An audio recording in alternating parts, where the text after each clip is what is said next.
네, 그린비 가족 여러분 안녕하세요. 오늘 또 새 아침이 밝았습니다.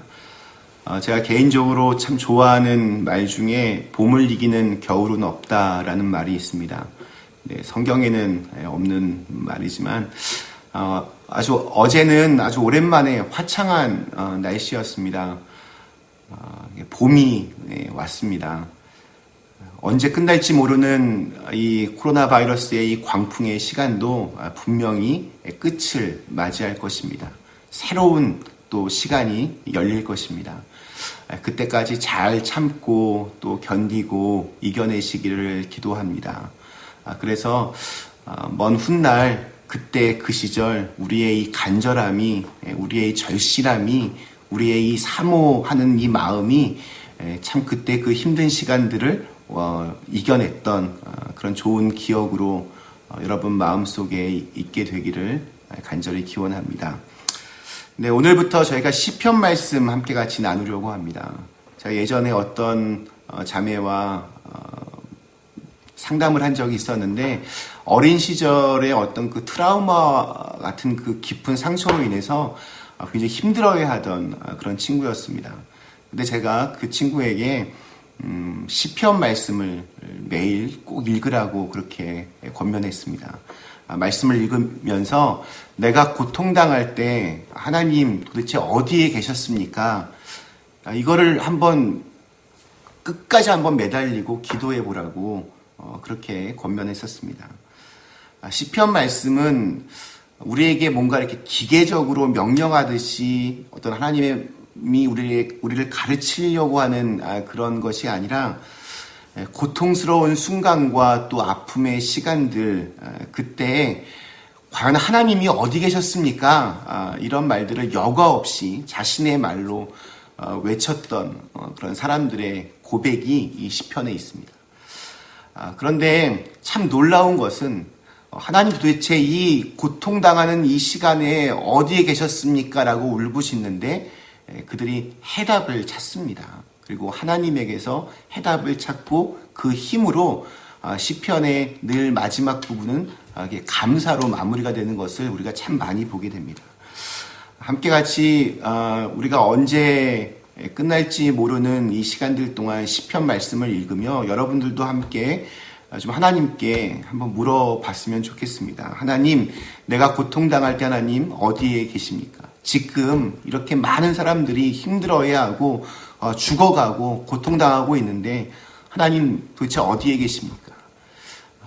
끝까지 질문하시고 또 매달리시고 기도하면 하나님께서 반드시 그에 맞는 대답을 주실 줄로 믿습니다.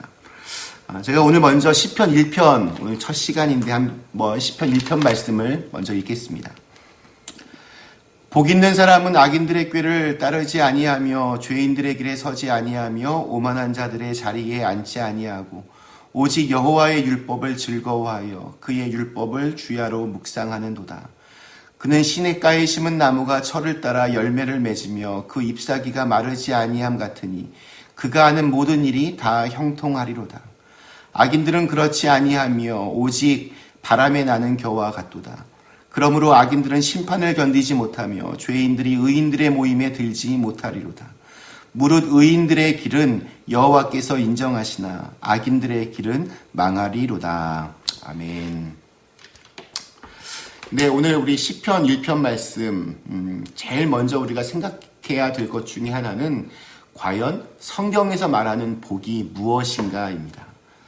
우리는 주로 이렇게 복이라고 얘기할 때 어떤 물질적인 것 아니면 눈에 보이는 것 뭐 이런 것들을 생각합니다. 그래서 내 주머니에 캐시가 점점 더 많아지는 것, 우리 집이 점점 더 커지는 것, 내가 보유한 주식이 점점 더 많아지는 것, 이렇게 뭔가 눈에 보이는 어떤 것을 이렇게 복이라고 생각합니다. 그런데 성경 말씀을 읽다 보면 성경에서 말하는 복은 조금 다릅니다. 성경에서 말하는 복은 존재와 관련이 있습니다. 오늘 우리 시편 1편에서 복 있는 사람이 어떤 사람이라고 얘기합니까? 악인의 꾀를 따르지 아니하며 죄인의 길에 서지 아니하며 오만한 자리에 앉지 아니하고 오로지 주님의 율법을 즐거워하며 밤낮으로 율법을 묵상하는 사람이다.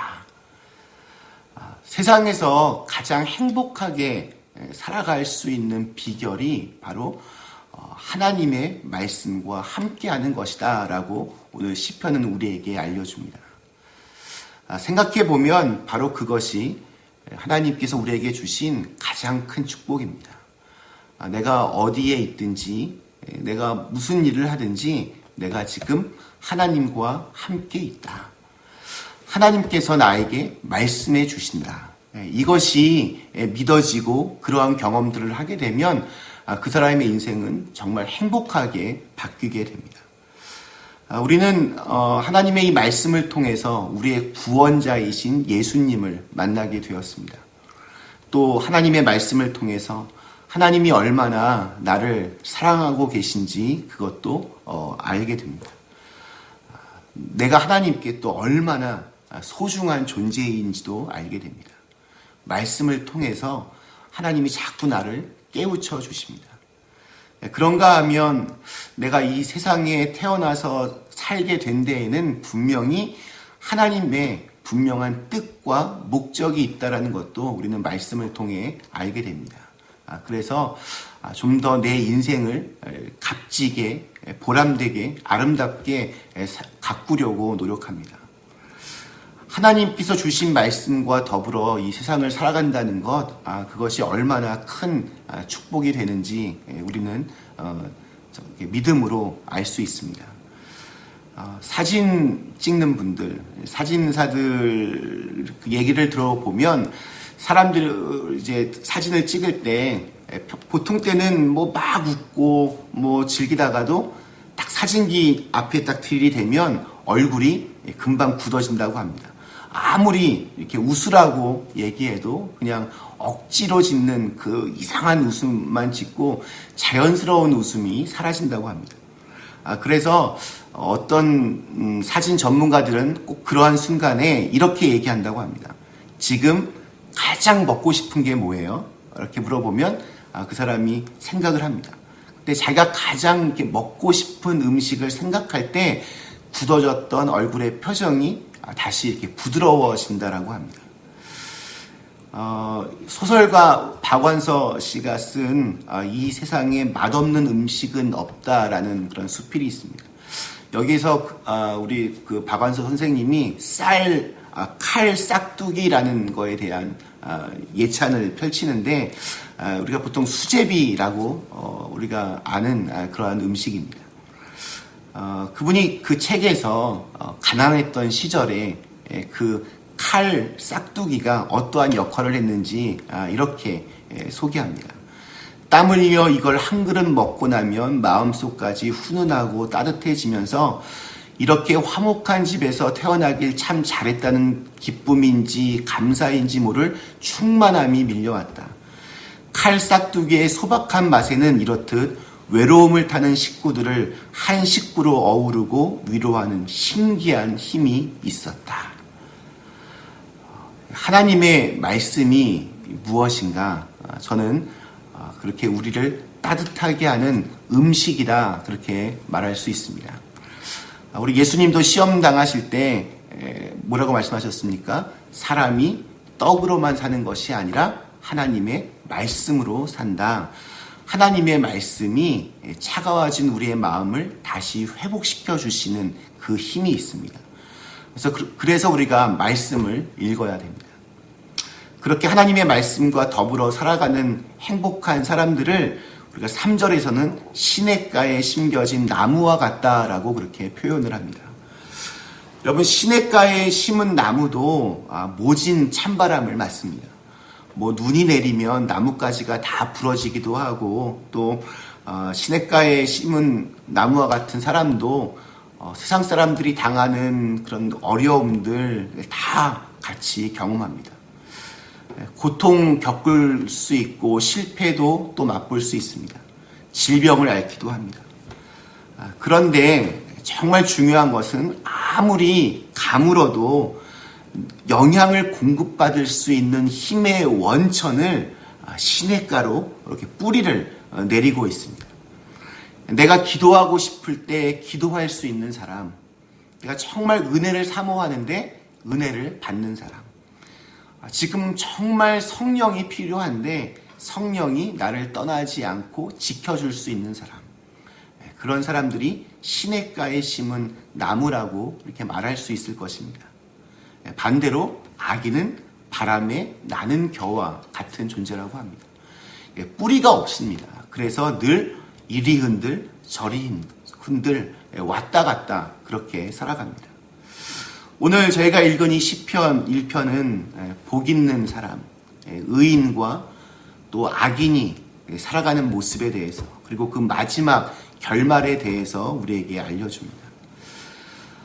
그런데 평상시에 보면 복 있는 사람이나 의인이나 악인의 모습이 사실은 비슷비슷합니다. 하나님을 믿는 사람이나 하나님을 믿지 않는 사람이나 사실 구별하기가 참 힘이 듭니다. 교회에도 보면 주일날 예배에 많은 사람들이 나와 앉아 있지만 어떠한 분들은 하나님을 내가 정말로 믿기 때문에 간절함과 사모함으로 그 예배에 나오지만, 또 어떤 분들은 보면 보험 드는 그런 심정으로, 아니면 혹시나 하는 마음으로 몸은 예배당에 있지만 마음은 다른 곳에 있는 그런 분들 참 많이 또 있습니다.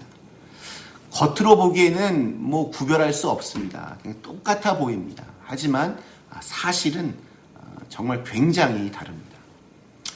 그러면 언제 이런 진짜와 가짜가 드러납니까? 감당하기 힘든 위기의 상황 앞에서 그 사람이 진짜 믿음의 사람인지 아닌지가 고스란히 드러납니다. 요즘 같을 때가 그렇습니다. 며칠 전 뉴스에서 코로나 바이러스에 감염된 이탈리아의 한 신부님의 기사를 보았습니다. 평소에도 호흡기 질환이 있었는데 이제 나이도 72살이셨고, 근데 코로나 바이러스에 감염이 되어서 병원에 입원했습니다. 이분이 굉장히 존경받던 신부님이었던 것 같습니다.